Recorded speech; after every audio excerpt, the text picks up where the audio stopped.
Hey Warners, happy Sunday. It is a Sunday afternoon. It's a random time to do a Facebook Live, but honestly, I've been on the road so incredibly much over the past couple of weeks, and I usually come home like for 48 hours, and actually I'm home for 2 weeks this time before I head back to Dallas. And I've got something heavy on my mind from my previous week on the road. We're going to do a podcast about this. I'm going to blog about it. But my past trip this past week was all non-revenue generating business, a lot of pro bono business. So I originally had on my schedule to go to Chicago to speak at a medical conference, American Medical Association, talking about empathy and patient care and how to use improv for that. And it was serendipitous because I had an opportunity to go into an Indiana prison for women and teach improv skills to women. And so the timing of it worked really weird that I was going to be in Chicago and I could drive to Indiana that same week. And this really is based on episode 34 that we did with Michelle Sirocco of Televerdi. And if you didn't listen to that episode, I highly recommend you go back and listen to that. They are a purpose-driven company that really focuses on their purpose of employing incarcerated women and giving them skills so that when they get out of prison, they can get jobs, because the recidivism rate for female prisoners, female inmates, is really high, because when they get out, they really struggle to get back on their feet.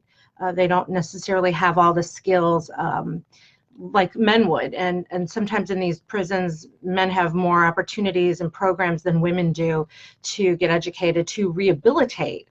So she was on our show, and Rachel and I got pretty emotional hearing her story, because Michelle had been incarcerated and then moved up with Televerdi when she got out of prison, and now she goes around the country telling her story. And she just actually recently, I didn't realize this, started telling her story in the past 2 years. So I had this opportunity to go and do this. I had this gut reaction when she was on our show and I'm like, how can I help? Like, what can I do? And that's when she gave me the opportunity to go to Indiana. And honestly, I wasn't really sure what I was going there to do. Like, I knew, I said I'll do improv and help them with confidence, and then I thought maybe I should know the audience. So I asked her like a couple days before, I'm like, who's the audience? And she said, it is the women who work for Televerdi in the prison. So there's about 100 women in the prison that work for Televerdi in a call center. And so they're telemarketers picking up the phone and selling products and services for clients of Televerdi, of the call center. So it turned into improv for sales and how to help these women with sales skills. So there's like a few things here. I want to make sure I touch on these things, on these topics. And again, this is going to be like a full-blown podcast and blog. My one tip here, quickie tip, is remembering to give back without expecting anything in return, and lifting up other women and other humans, and how you can help them have better opportunities. But the give back without expecting, the true altruistic purpose of giving back. One thing I didn't expect was how much I got in return unexpectedly. For one, I met some really incredible female leaders who had also come to the prison the day before. I was there for 2 days. So day one, there was women, like an inspiring like leadership panel discussion with women who are really successful in really large organizations, including Outreach.io and LeaderCast, some high C-suite COOs, CEOs who spoke on this panel about things that were hard for them in their life and how they were able to overcome and reach really high levels in their careers. And it was really super inspiring, and I got an opportunity to spend time with them, and they're all coming on the show in the future, which is really cool. I also had the chance to talk to someone in the governor's office in Indiana who asked for my card and said, we need what you do in the governor's office. So that was really cool. So these things that were giving back to me. And the women in the audience on both days, but let's talk about day one. The women in the audience on day one asked like some of the most amazing questions that were really inspiring about them, things that they wanted help with, and how to, things like getting over imposter syndrome and stuff like that. And so that was really interesting. So the altruism, taking time out of your schedule to do something that's not related necessarily to your job. I mean, this was related to my job, but I had to drive 3 hours, really 4 hours to Indiana. And my return trip was longer because I lost telephone reception in the middle of Indiana, in the middle of farmland. And I couldn't navigate because I couldn't get a GPS signal. And it was pretty crazy trying to find my way back to Chicago. You think it would be easy, but when you have literally no way to even know where you are on a map, in the middle of literally farmland with no signs and no cars for forever and ever. But that time that I spent in the car, which was a lot of hours, gave me a lot of time to think. And on my way out, gave me a lot of time to have a panic attack and cry. And thank God Rachel, I see Rachel's watching. Thank God Rachel was there when I was having a panic attack so that someone could get me through it. But I had all this downtime to think and reflect. And we run so hard, a lot of us, that we're actually not taking time to reflect on anything because we're just trying to like get through the day and close a deal and make money and pick up our kids from school and yada, yada, yada. And time freezes when you're sitting in a woman's prison and that's their only world.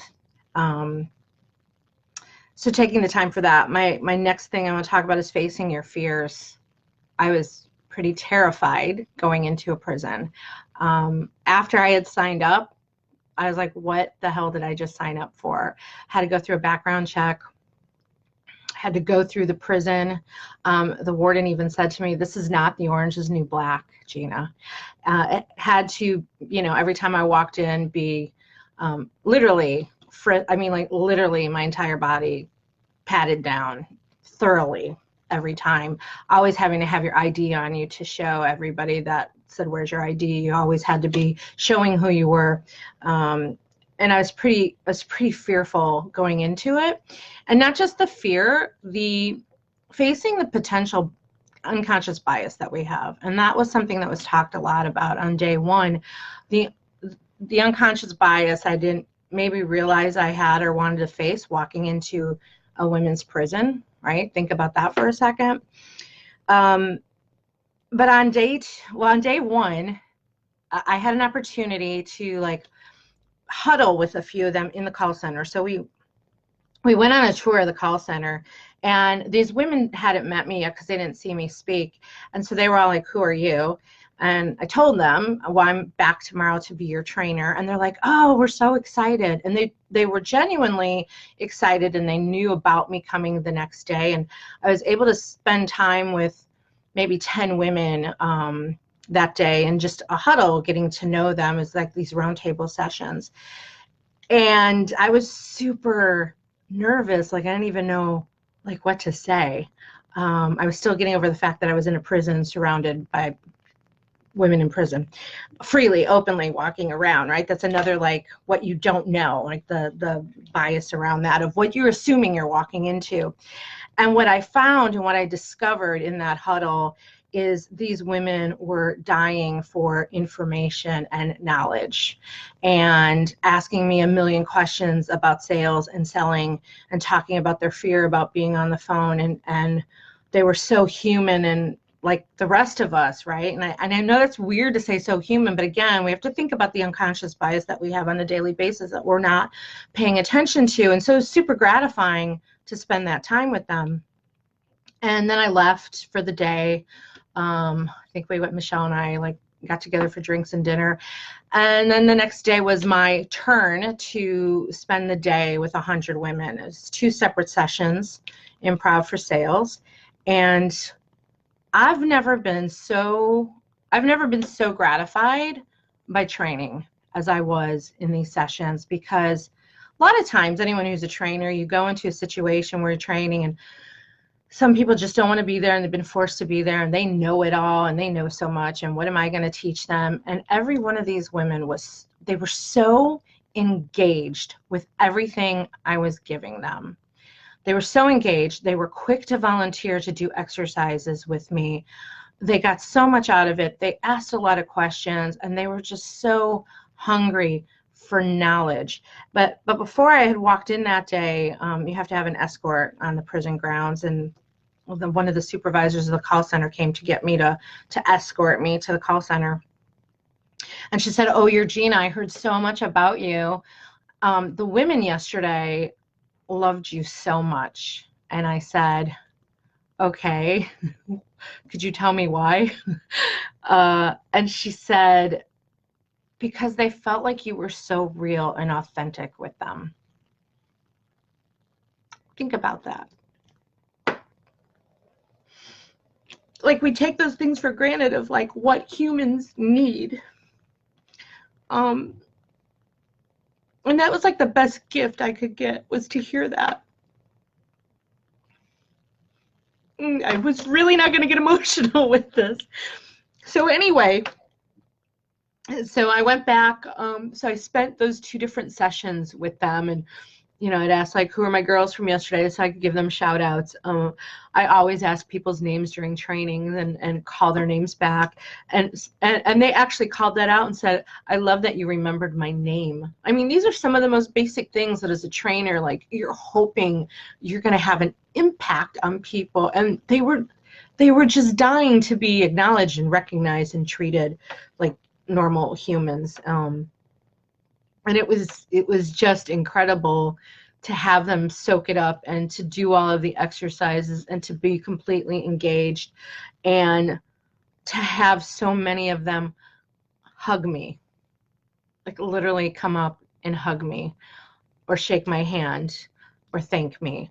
It was just a cool experience.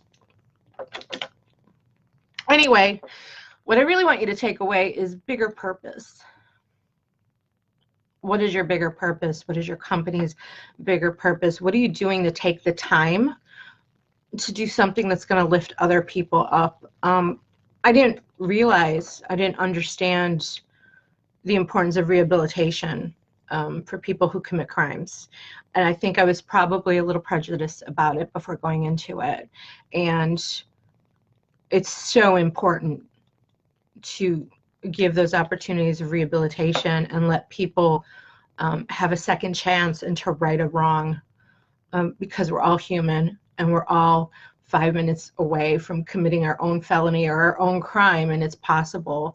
So how can we make a difference to make this world a better place by giving those opportunities? So those are a lot of pieces of what I wanted to share today, but Rachel and I have been busy, running, and haven't had the time to like sit here and do these reflections and these quickie tip videos.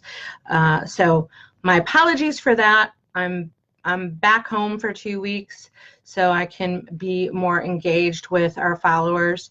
And I encourage you to go out and do something of purpose, whatever that is, to help other people make this a better world.